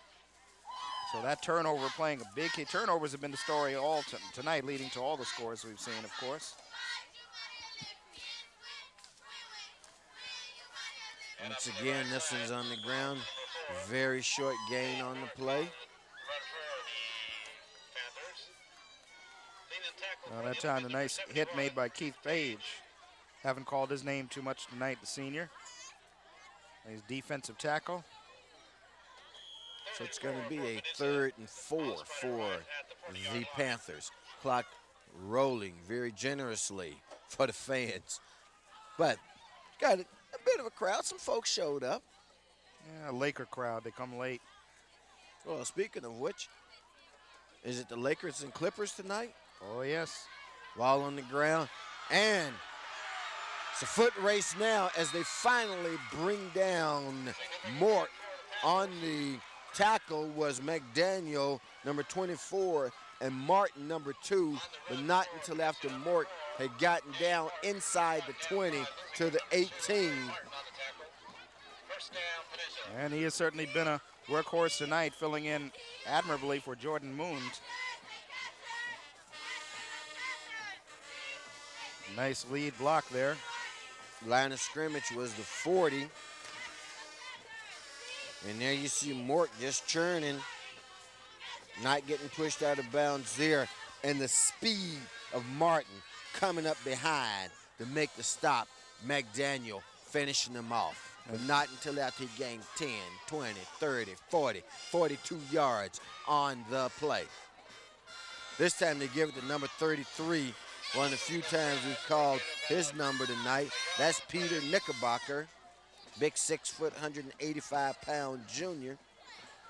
It looks like he just got his jersey out of the washing machine. No dirt on it yet. Of 35. course, with a name like Knickerbocker, how can a guy like Dave not like him? Oh, gee, are we drawing a connection here to a certain basketball team that plays in New York? Wow, that was a stretch. With 20 seconds to go in the third quarter. He's got it named. You're right. We're down under 20 seconds now. Panthers send a man in motion. Haynes rolls out left. Haynes keeps it himself. Haynes cuts it up. From our vantage point here, looks like he's going to be a little short of the first down. Inside the 10, nonetheless. In fact, just a foot inside the 10. Looks like they're going to spot it. So, we've got 3 quarters in the books. And after 3, Leuzinger still holding on to that same 8-point lead at 14-6. But Peninsula is knocking at the door, Dave. And how big is that penalty on the 2-point conversion that was made right about now? They are facing a 6-pointer and a 2-pointer from being tied right here. And, of course, if they go ahead and don't commit that penalty and make the 2-point conversion on the last touchdown, they've still got a little bit of an edge. But right now, it's just a situation of Peninsula tightening up the chin straps, going to work, doing the extra blocking, and getting it done. Of course, the key play on this drive was that excellent run by Dane Mork. And what keyed that run was Cameron Manavian on a nice block on that sweep. And that enabled them to get that big run down the right sideline, which has put them in business and an opportunity to tie. Well, you mentioned, Rufus, our next and final ball game. Next week we will not be here. Leuzinger Olympians will be playing on the road at Miracosta. I will be in San Diego next week at the Gold Coast Classic, Albany State and Morehouse down in San Diego. But in 2 weeks, it's the battle for the Mayor's Cup. Leuzinger at Hawthorne will be at Howcap Field. So it's a third down play for Peninsula. Once again, to keep it on the ground, the Olympians going to stack this one up, but I think Peninsula is going to pick up the first down. There's that man Knickerbocker again. Well, they're very close to the 5-yard line. House announcer says to go. First and goal for Peninsula. So from about the 5 or inside the 5, it looks like. Let's see if we can get a different vantage point from our camera. We're operating at a bit of an angle, that's all, but yeah, it's the 5-yard line. I can tell using all of my broadcasting wits. You look at the position of the side judge. He's standing right on the 5-yard line. There's the keeper by Haynes. Haynes is going to be a little short of the goal line. Again. Well, if nothing else here tonight, we do definitely have an entertaining ball game with two teams that are on the downside somewhat this season, but playing for a lot tonight.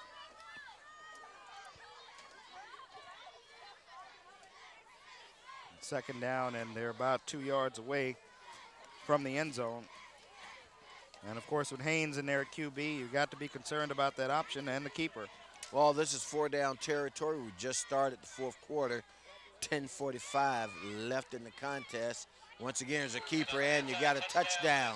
That's Knickerbocker, if I'm not mistaken, number 33. And Peter Knickerbocker throwing a Dave DeBuscher-like block in there. Dave DeBuscher, Phil Jackson, John Gianelli, those sort of blocks. And he scores. Or as Marv Albert would say, the old New York Knicks announcer, yes! But now the all-important 2-point conversion. And this is big. Well, this is big, and it's a no-brainer for any of the fans. We're looking here, we can see it. You're seeing it as we see it, fans. It's on the ground. The Knickerbockers should be no good, and that's the indication. So they're losing their defense to the delight of their crowd. Holds on the 2-point conversion attempt, and that makes our score 14-12 in favor of the Olympians. Well, you saw Peter Knickerbocker with some disgust, not able to get in that time, playing the way Phil Jackson used to play defense when he was a Knick, as Marv Albert used to say, creating that windmill effect on the inbounds pass.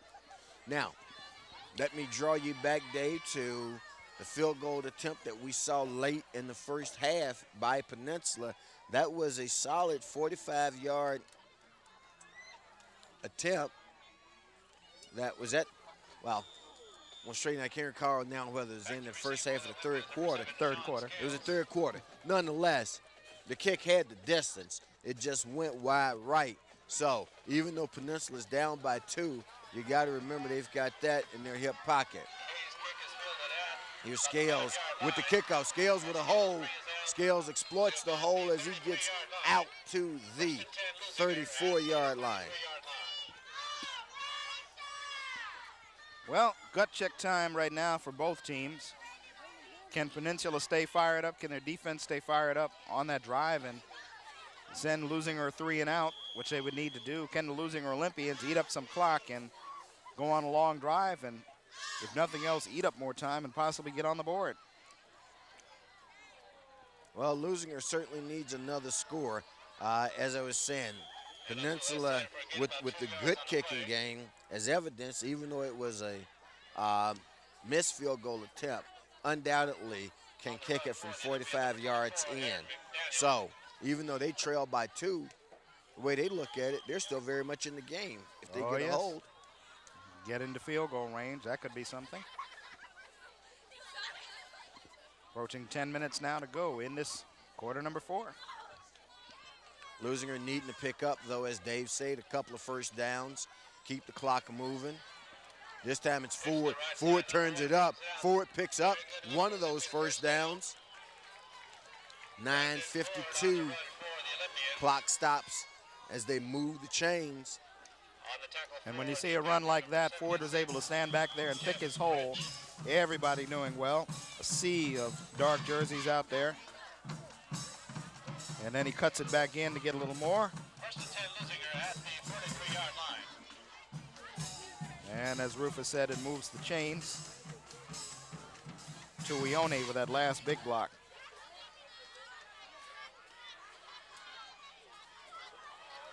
And McDaniel comes around right side.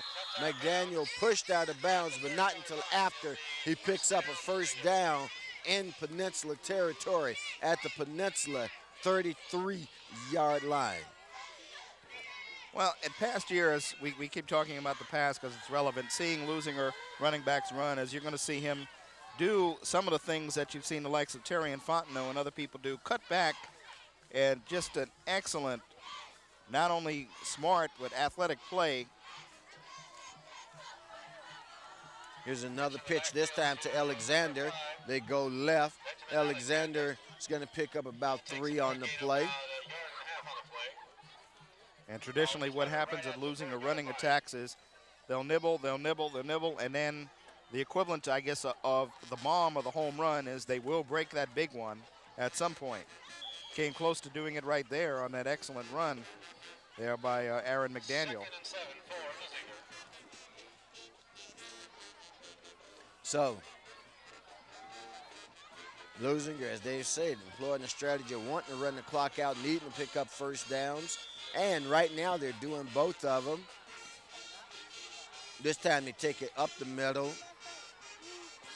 pick up positive yardage on the play. In fact, it's going to make it a 3rd and 3. And Peninsula Panthers cannot afford to give up another touchdown.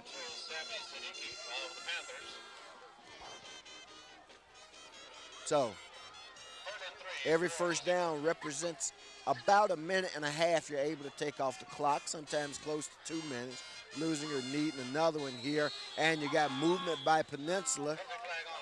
Let's see if this flag goes against them. If it does, it'll give Leuzinger a first down. Procedure and offside penalties, 5 yards, of course, and it is against Peninsula. All encroachment. Now, from here, Dave, if Leuzinger didn't gain another yard, it would be a 37-yard field goal attempt, which would be critical points if they were needed. Of course, with the kicking game not being an element of their offense as McDaniels comes around the right side, they have no choice but to go for the end zone. Well, that time Brett Dana throwing McDaniel down, is ripping that jersey and tossing him down. Hard tackle that time. One-hand tackle made by the linebacker Brett Dana. And when you don't have it, I mean, to make the point, let's face it, it's still like fighting as you watch the replay here.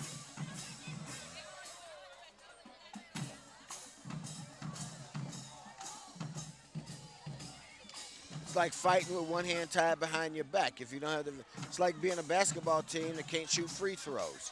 Eventually, it's going to hurt you. This carry on the ground by Armstrong. Yeah, those are good points, of course. You know, we mentioned the last ball game we did, perhaps the Leuzinger Olympians with a new high school paradigm. As you said, some schools way up in the West Valley are noted for passing. Well, this is going to be a school, I guess, if you're growing up in the area and you want to train your son to be a running back, you send him here. Oh, absolutely, but doesn't mean that they can't find one kid to be a kicker. I mean, there's a kid out there who's just dying to play football. Let him put on his jersey once a week. Keep him there. You know, put it like this. If you want to be one of the great kickers in the NFL, this obviously isn't where you go for your training opportunity. Well, I think we're going to have to do a public service announcement then for the benefit of Leuzinger. I mean, we're non-commercial TV, so we can do a PSA. Say, hey, ladies and gentlemen, do you have a son out there who plays soccer and kicks well? Well, we possibly have a job. I should say they possibly have a job for him at Leuzinger High School. You could kick the winning field goal in a game that wins a Division III championship. Fourth down play, Leuzinger has to keep it. Let's see if they pick it up. Boy, and the indication from the referee is that they do. So, Leuzinger now inside the 10-yard line. It's going to be first and goal because the ball is on the positive side of the 10-yard stripe.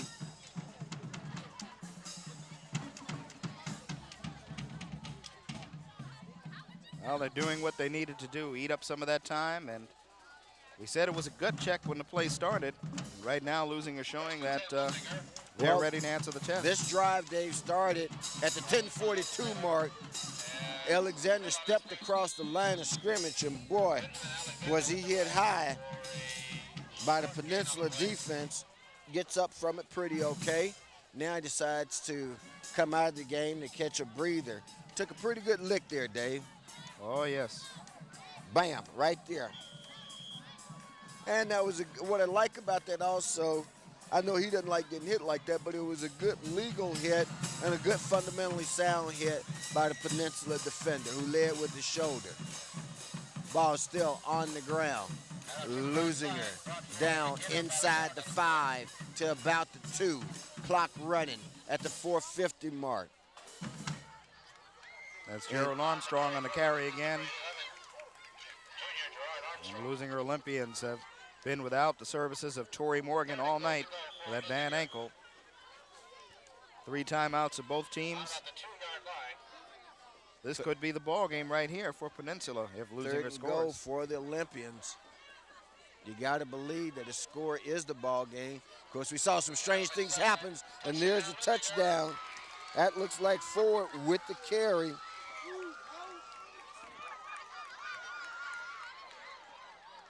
And I believe you're right, Rufus. The plunge gives them an 8-point lead. To Ione with a key block there. It was Ford with the carry, and man, he just bowled over number 2 for Peninsula.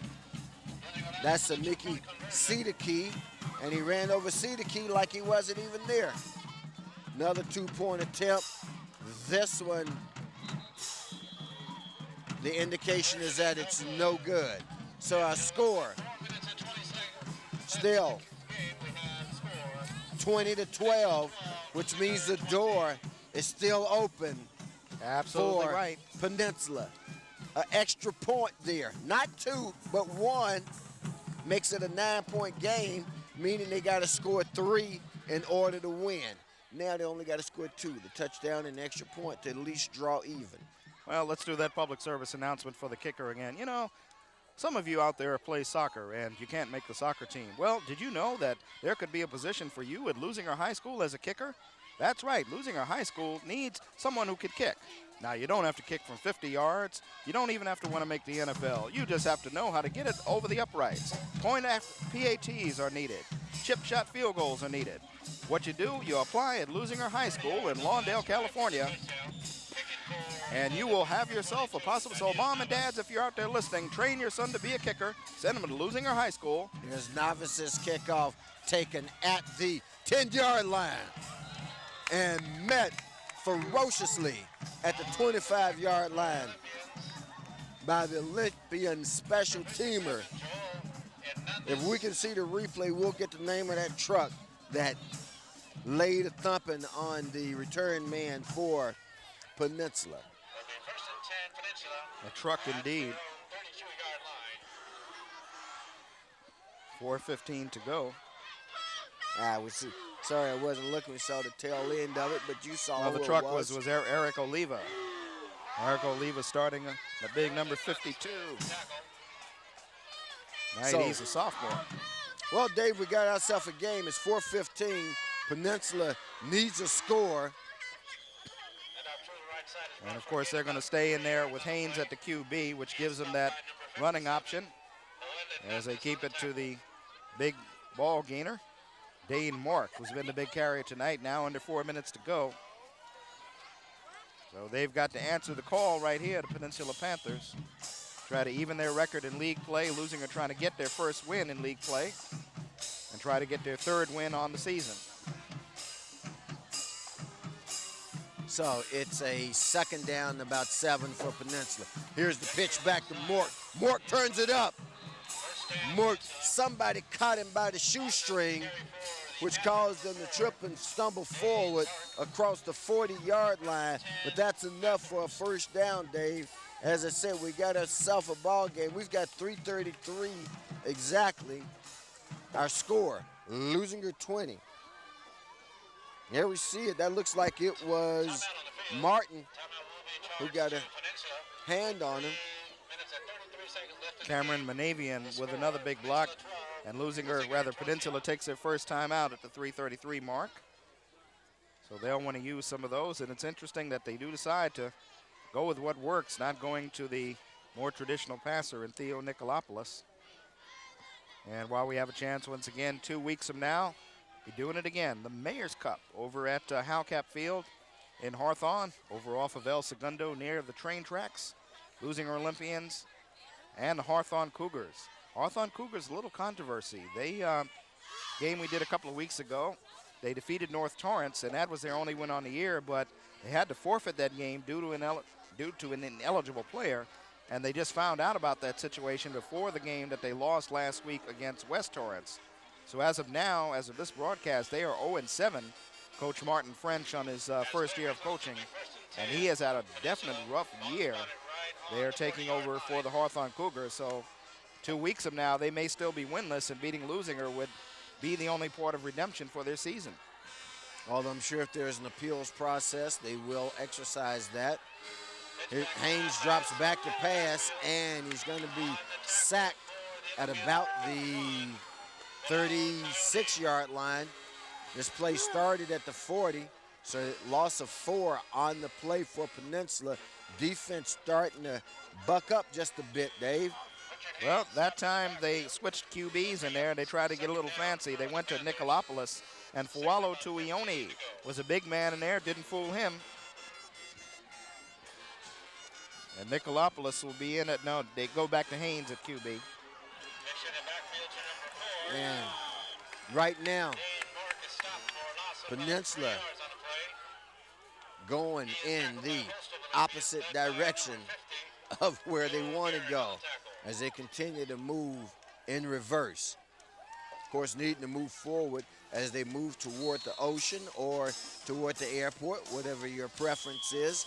Nonetheless, that should tell you, if you know your geography here, that they're moving to the west. And now Peninsula takes his second time out at the 2:31 mark here in the fourth quarter. Leuzinger fans leading by a score of 20-12. And you're seeing a couple of seniors, and Joe Guerin and Tuione come up big right here, saying they don't want their season to end anytime soon in this fashion, because they know a loss here tonight pretty much closes the door on the playoffs. But they're still going to have to get by Miracosta at Miracosta next week, which will not be easy. And then, of course, the game against Hawthorne up at Hawthorne to close out the season, but that doesn't count. Hawthorne in the Ocean League this year, Leuzinger in the Bay League. There's Scott Goodman seeing the back of, that's what he looks like from behind, talking to one of the officials there. Mentioned next week for some of you folks, I'll be down in San Diego for the Gold Coast Classic. Black college football hitting the West Coast, Albany State and Morehouse. How about that, Morehouse? Scott down there in the thick of things. Peninsula lays it up. This one is incomplete. Missed 2 receivers. Haynes was out there, and CityTV was out there as well. Well, Nicolopoulos again with another toss, and there have been no completed passes in this ball game tonight, as Scott pointed out earlier. And that's still the situation on this big fourth down play, 2:25. And this is pretty much it. Just one timeout to go. If they do not hit on this first down, it's just about academic, because Leuzinger will run the clock out, and they'll only be able to stop it one time. So it's a 4th and a whole lot, about 20 for Peninsula. Nicolopoulos stop for no gain on the play. Leuzinger taking over now at the Peninsula 33-yard line. Well, it's Daniel Novice coming up on the stop, as you'll see. Now, he's not the sort of person that wants to step up, but it's the pressure that forces the pocket to collapse. So the line has done its job in passing situations tonight. Got to give them a lot of credit. And with 2:21 to go, only one timeout for Peninsula. Leuzinger will just keep the ball on the ground and try to take home a victory, which will keep their season alive for a postseason. Well, again, turning the corner, number 11 for the Olympians. Of course, we call out the numbers for you as a part of doing a good job. I could tell you very easily that that's Gerard Armstrong. And I believe Armstrong comes up limping just a little bit. that's why we have an official's timeout. Leuzinger down one back, of course, tonight. With Torrey Morgan being out on the sidelines wearing the fro. Did you ever think you'd see the fro come back? Well, Not for guys like you and I, however, but no, but what I've learned in this world of fashion, I continue to be amazed. It's not so much that what I thought I'd see it come back, but to see it come back, and these guys think they invented it. oh yeah, it was only invented in 1997, sure. That's what gives me my biggest laugh. Folks, we've got under 2 minutes left in the contest now. Leuzinger in possession. It's a first down. Peninsula, as we said, can stop it one time. Ford with the carry as he goes inside the 20, down to about the 17. And looks like Peninsula is going to decide. Still no indication, although it looked like the coaching staff was signaling for it. Minute and a half left. I think they want to give this defense a couple of chances, Dave, to force a turnover so that the offense will have the ball with that timeout. Of course, the one thing you don't want to do is lose the game with a timeout in your pocket. See, that's one of the things they were waiting on. Now they elect to use it. As you see the time, 1:06, Dana coming up. Red Dana with a big tackle. So, Peninsula's used their third and final timeout of the night. Well, let's figure a couple of things here. I don't think, although we saw in the first half a situation like this where Leuzinger passed on third down, you would think they're going to keep it on the ground. They don't really need the end zone. Peninsula can't stop it. It's going to take off for, about another 40 seconds. Then comes fourth down, and obviously they're not going to kick a field goal because nobody's responded to our PSA yet, and they're probably not going to punt. They're probably hoping they could get this ball back with at least some time on the clock. Now, of course, Leuzinger makes a first down here. It's all over, but they need to stop them here. Leuzinger will take their time getting up to the line of scrimmage, and they need another stop. And, well, with 1:06 to go, they're looking at 20-some-odd seconds to probably get the ball back.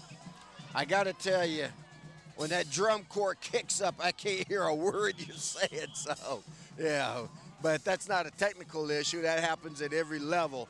I mean, we're sitting only about 25, 30 feet from the drum corps fans, and those guys kick up. It's hard to hear your own self think. Leuzinger with the ball on the ground. That's Ford with the carry. Leuzinger has enough points to win at this stage, Dave. It's just a matter of not turning the ball over. All right, now they're going to set up with about 50 seconds to go. Leuzinger's going to take, Leuzinger's got about 35 seconds off the clock, so if they don't make the first down here, Peninsula will have a little time, but of course, Leuzinger's not going to help them. Now, Leuzinger is going to run this down to a 5-second, to a delay of game penalty, I would presume. Or they'll call a timeout, which I don't know why they would do that right as they're about to get the whistle. They, in fact, get the play off. They keep it on the ground. This is close. They may even have picked up a first down out of it. And if they picked up a first down out of it, no, they didn't. There'll be a change of possession with 15 seconds remaining. So, Peninsula now, Dave, will have a chance to show their guts as they lay it up maybe one or two times. If they get the completion and the man goes down, the clock will stop to move the chains. And I imagine you'll see Theo Nicolopoulos try to do it. Like for Sammy Siddiqui to try to get deep. Richard Haynes probably will be out there also.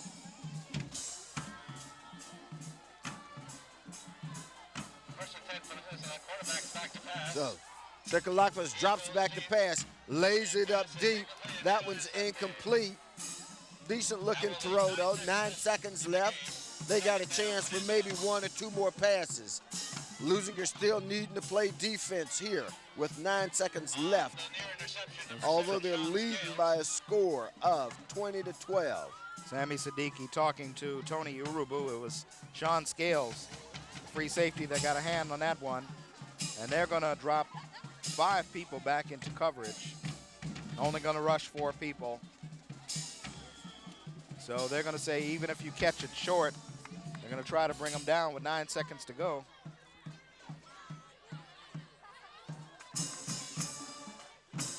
There's another pass out in the flat. That one's tipped. That one's incomplete. And now we've got 2 seconds left. This will be Peninsula's last attempt to avert the short but sad ride back up the hill to Palos Verdes. On that time, they were looking for Craig Stevens.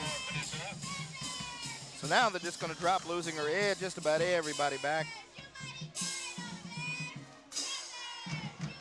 And Scott Gutman, our sideline reporter, positioning himself, as I understand it, to get a couple of words with Coach Mike Witt after the game.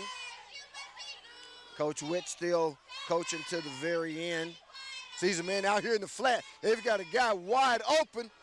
Boom, he ducks one guy, still on his feet. And that'll end the contest, but not before we had just a tad bit of excitement at the very end. And it looks like we've got an injured Panther down on the field, slow to get to his feet. That's number 2. Looks like as he stands up that it was mostly his pride that was hurt. That was Sami Siddiqui. Siddiqui with a valiant effort there at the end, Dave. And this one did go down to the last play. You saw that one unfolding. And isn't it ironic that the only completion of the night comes right at the end of the ball game? And if he manages to keep his balance, if he doesn't slip, he might have been gone to the house, and we could be looking at a possible 2-point conversion for a tie. But nevertheless, the Olympians get their first league win. They needed it. They're now 1-2. Panthers are now 1-1 in league play. 2 more attempts to go. And this win for Leuzinger could be big as far as tiebreakers are concerned, but they've got to get by Miracosta next week, which is, of course, going to be no easy feat. This was a definite gut check for both of these teams here tonight. Leuzinger Olympians coming in not playing real well against Inglewood at home or against Beverly Hills on the road. They were frankly embarrassed against Beverly Hills, and they needed to get a win here at home tonight, their last home game of the year. And next 2 will be on the road. Well, you're right, Dave. And while we talk and keep the playoff possibilities of the Olympians alive, I mean, in realistic terms, they are a long shot at best. Losing your team gathering its forces in the vicinity of the 35-yard line for, I'm sure, a post-game pep talk, perhaps a team prayer. Who knows what goes on inside the huddle, but it's certainly to take stock of what was a good effort by the Olympians tonight as they put up 20 points on the board and going to get out of here with a win at home against the Peninsula Panthers. Well, Coach Mike Witt exhorting them there right at the center of the field. The one thing that Peninsula is going to be definitely upset about is the number of turnovers, because it was the turnovers that led directly to most of the Olympians, to all of the Olympian scores, and it got them off on the bad foot. So we talked about that rebuilding as opposed to retooling. Leuzinger the sort of team that's, unless there was a coaching change or a change of philosophy, they're going to just keep plugging in players at that double wing T, and they're going to do it every year, whereas a team like Peninsula, they've got to kind of find a new character, depending, are they going to be a running team or are they going to be a passing team? You saw tonight how they went to different things when they had Nicolopoulos in there at QB, Theo Nicolopoulos, and when they went to Richard Haynes. So they've got to make a choice. Scott Goodman is readying himself for a little something. And as Scott prepares itself, again, it's a chance to talk about of Leuzinger's scoring. 2 of those scores came courtesy of turnovers. First one in the first half, of course, set up by a fumble by Peninsula, 42-yard run by Alexander.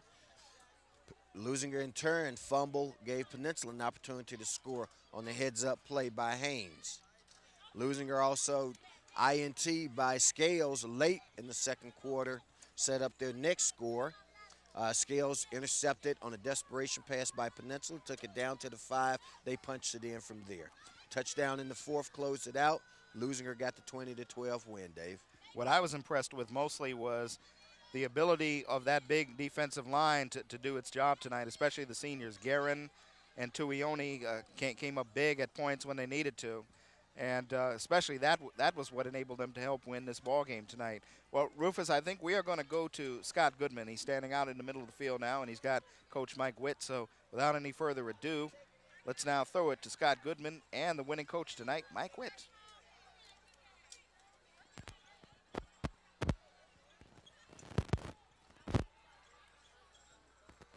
Oh, we're having a little audio difficulty, as you can tell. Oh. That's what happens when you stretch it out a little bit, but they'll get that straightened out, hopefully. We said hopefully. We'll just keep it here. You can see them standing in the middle of the field. And I think what happened is... He's got a choice to either fake it. Well, shouldn't say that. We're talking over the air. Wouldn't want to do that. But we are having some technical difficulty. Well, they're trying to get that worked out. Hopefully they'll get a chance to talk to Coach Witt. What we're going to have to start doing, I guess, is what they do on other levels where before the coach even talks to the team, he's required to talk to the media. That might work. Well, maybe that'll work in 2 weeks. Try that with Martin French, huh? Try to tell Martin French what he's got to do. Well, I tell you what, fans, as we wrap it up tonight, let's talk about a couple of things. Let's again talk about what this win briefly means for the Leuzinger effort. It does keep their playoff hope alive, as you've said, Dave. It gives them some positive momentum going into a very tough game against the Miracosta Mustangs, who quite frankly are the class of the Bay League. They're not only the class of the Bay League, they're the class of Division III and predicted by many to win the Division III championship of the CIF Southern Section in December. If Leuzinger is able to come away with a win at Miracosta, you got to tip your hat to them. So they're going to need a couple of things to happen if they're going to make the postseason. They're going to need help from other teams, losing to Inglewood, of course, and losing to Beverly Hills. But nevertheless, you got to play to win, and if nothing else, they will have the Mayor's Cup that they'll try Check to win one, back. check two. Mike, they check lost one, the Mike, check Mayor's two. Cup badly last year. They lost it on a miracle play at Hawthorne last year, so they'll be trying to redeem themselves again this year, if at all possible. So a lot of things can happen in the last couple of weeks. We've got Scott. Scott is ready, standing by, trying to get us work with Coach Witt. Looks like we're up. And let's go down to Scott right now. If we've got Mike ready, let's go to him. Scott Gutman. Coach Witt, your defense played superbly today. You held the Panthers under 200 yards total. What do you guys need to do as a defensive team to keep up this defensive work? Yes, I don't think we played all that great fundamentally. We had some breakdowns on contain, and we're long from playing the kind of defense that people are used to seeing on this field. But we'll get it shored up, and next Thursday will be better than next Friday will be better than this Friday. So we're going to give Miracosta a run. Last league game, it's huge. We got to win to make the playoffs. So there's no ifs, ands, or buts. It's a must-win situation. Do you think the playoffs are too far out of reach, or is that a little bit out of the question? The playoffs are never out of reach. As long as we have a chance and we're not mathematically eliminated, we're going to come out and play 4 quarters and play as hard as we can. These guys always play. You know, they will play as hard as they can. So we just got to shore up the fundamental mistakes and take care of business. So we got we're 4 quarters away from whether or not we're going to make it to the playoffs, and we're going to play a quality 4 quarters. There you have it. That's Coach Witt for the Leuzinger Olympians, who were victorious tonight over the Peninsula Panthers. I'm going to send it back up to Rufus and Dave. All right. Well, there you heard Coach Witt throwing down the gauntlet, Dave. He's saying, look, we're going into Miracosta next week. We know who they are, but we don't back down from anybody. We got 4 quarters, and we're in the playoffs. We go play 4 good, solid quarters, come out of there with a win. They're looking at some postseason action. Should make for a good game, although we won't be there, but we'll certainly keep you posted on the results the following week. Yeah, because last year they had to go into Peninsula on the road with a game that saved their season and got them into the postseason after losing to Hawthorne, and they were able to do it. So you never know. That's why you got to play the game. On paper, it doesn't look like much of a contest, but if they play as tough defensively as they did tonight, and if they're able to break off a couple of more runs, they'll be able to give them a contest. But as we're talking once again about next week, telling the folks, I don't know where you will be, but I will be down in San Diego. It is rare that we get a chance to see black college football west of the Mississippi, and we're going to see Morehouse and Albany State down at Qualcomm in San Diego next week.